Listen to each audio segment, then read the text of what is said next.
Maple School is going to be coming up in Berea, Kentucky on November the 1st and the 2nd. So we're going to start out on November the 1st as kind of a beginner's night. Last year we got some feedback. A lot of people are still kind of new to making maple syrup. So they're kind of wanting more of a beginner's day. So November the 1st, probably a late afternoon. We're still working on our times right now because it's all based on when the sun sets at that time of the year. We're going to be meeting out at the Berea Forestry Outreach Center. If you're familiar with the Pinnacles Hiking Trail, they have a nice building out there beside it. That's where we're going to start in there. And one of our local extension agents, Jeremy Williams, has got a great presentation on backyard sugaring. He is going to do a presentation on how you can get started for less than $300 making maple syrup for those beginners. And then Dr. Recklin, one of our great partners with the KMSA, he is from Future Generations in West Virginia. He's going to take us out into the Pinnacles area, and we're going to actually let you tap some trees. For some people last year had never even been through that process. So we're going to do that hands-on demonstration out there to let everybody get a chance to do that. So that's going to be Friday night out there at the Outreach Center. Again, times we're working on based on when the sun sets, because you have to be out there by dark. So more information on exactly what time that's going to start here real soon. And then the big day, the Maple School Day that we look forward to every year as maple producers, is our Maple School. And that's going to be November the 2nd. I wouldn't say all day, but a majority of the day that Saturday. It is also going to be in Berea College, but it's going to be in town on campus in one of their buildings there. Last year, we outgrew the Forestry Outreach Center, so we found a different building that's kind of in town.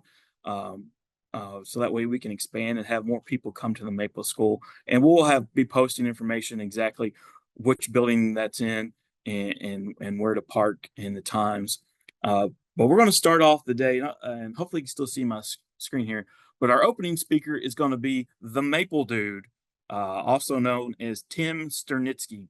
If you haven't heard of the Maple Dude, we're really excited to have him down. He is coming down from Wisconsin to speak at our Maple School. And again, his family has been producing maple syrup for, well, as you can see, since 1858. It's been going through many generations of his family. If there was ever a comedian in the maple syrup industry, it would be this guy, the Maple Dude, Tim Sternitsky. He does a lot of good YouTube, little short videos that are real funny, always promoting maple syrup and his family. So we're looking forward to having him down and be our opening speaker and talking about the different products. And speaking about different products, this guy does a lot of great different products, and we're hoping he can bring some of them down here with him. Let me just click on something here real quick so you could see all his different products. This is real interesting. Like I said, you can make more than just maple syrup. This guy, he's got maple popcorn, maple almonds, maple coffee, maple pop. I'd really like to try this maple pop to see what it's like. Pure maple cream, maple suckers, maple candy, maple cookies. The sky's the limit when it comes to maple syrup. And one thing I forgot to mention, maple syrup, it's not only a great commodity, but there's only one ingredient in this commodity, and that's tree sap. You boil tree sap and you make maple syrup. So it's one of the few products there's only one ingredient to, and it's all natural. You could call it organic because you're taking pure maple syrup, maple sap, I'm sorry, and maple syrup. But anyway, I'm sorry, I kind of rambling there a little bit. But we're looking forward to the Maple Dude come down, Tim Sternitsky, to start us off.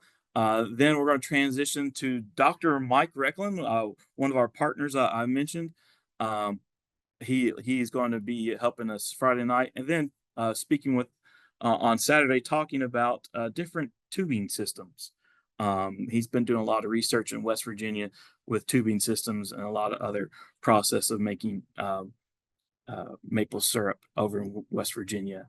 And then after that, another person we're really excited to have come down is Dr. Tim Rademacher. He is the new director of the Proctor Maple Research Center up in Vermont. He has a really interesting background. I've gotten to talk to him on the phone a few times. Uh, I believe he was born in Germany, um, went to school in Cambridge and Harvard, has a great background in education and research. But this article came out in the Maple News a couple months ago, and Dr. Eklund was actually the one that called me and told me to read this. But I love this quote that he finished his article about his new job with the Proctor Maple School, and he talks about the research he's doing in the U.S. and hopes to expand, but from the northern border meets the southern region from Kentucky to Quebec. He wants to be able to reach out and to all producers in North America. And that was really cool that he mentions Kentucky in his last statement of this article. So we're really looking forward to him coming down. He actually doesn't start his position to sometime this month. So it's really exciting that he was willing to come down already to Kentucky to speak at our Maple School. And then finally, Kate Photos. She's also in West Virginia. She is going to be coming down and speaking about alternatives tree syrups. It's not just maple syrup. There's over 30 species of trees that you can make syrup from. So she's going to be talking about sycamore and walnut and other alternatives to just maple to make syrup. So that is our program for the Maple School this year, and we're really, like I said, we're really looking forward um, to having everybody come and having this great educational day.